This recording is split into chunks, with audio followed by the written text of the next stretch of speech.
Sa gitna ng katahimikan,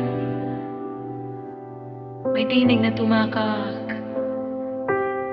Hindi palaging malakas, hindi palaging dramatic, pero ang puso na handang makinig ay maririnig siya. May mga gabing tahimik,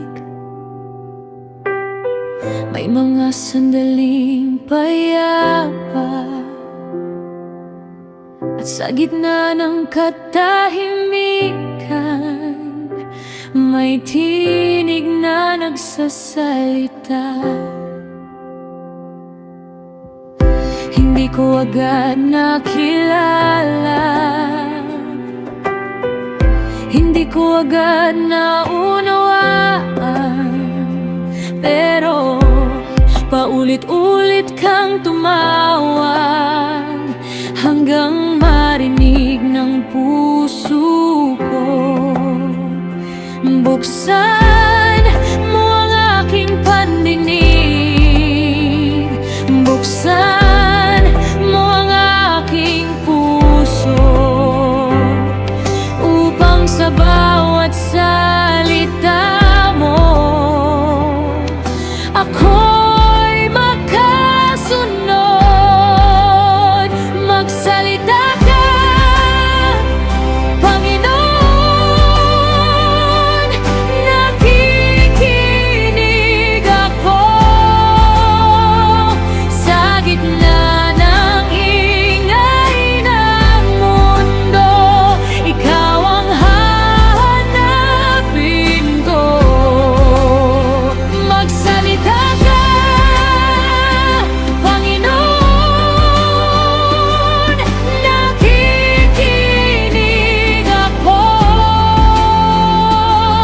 Ang iyong tinig ang susundan habang ako'y nabubuhay.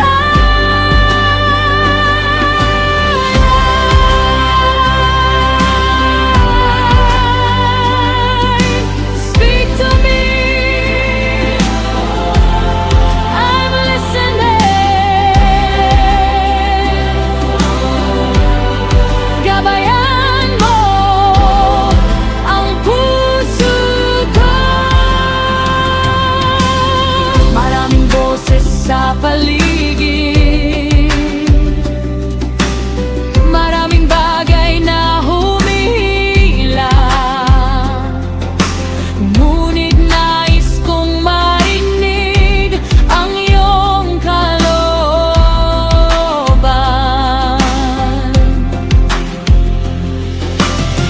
Hindi lang para marinig, kundi upang sumunod, dahil ang tunay na pananampalataya ay kumikilos sa iyong salita.